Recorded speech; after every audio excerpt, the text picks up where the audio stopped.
যারা বাংলাদেশি নয়, অন্যান্য দেশের তরুণরা, তারা বলছে আমরাও দেখতে চাই, কারণ আমাদের দেশেও এরকম দরকার।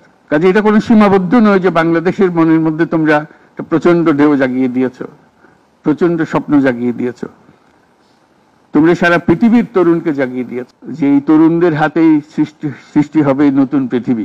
কাজেই তোমরা যেটা করলা সেটারই একটা সূত্রপাত, তরুণদেরকে দিয়েই নতুন পৃথিবীর সূত্রপাত। এটা শুধু নতুন বাংলাদেশের সূত্রপাত না, এটাই নতুন বাংলাদেশের মাধ্যমে নতুন পৃথিবীর সূত্রপাত করছো তোমরা। তোমরা ইতিহাস। আজকে মনে হচ্ছে সাধারণ কয়েকজন তরুণ সামনে বসে আছে, কিছুদিন পরে এই সাধারণরাই অসাধারণ হিসেবে পৃথিবীব্যাপী স্বীকৃত হবে, যেহেতু তোমরা অসাধারণ কাজ করেছো। সেই কাজে যেন বিরতি না আসে, এটাই হলো আমাদের প্রতিজ্ঞা, যে আমরা যেন করতে পারি। আমার একটা প্রস্তাব থাকবে নাহিদ, আসিফ এবং তোমাদের সবাইকে।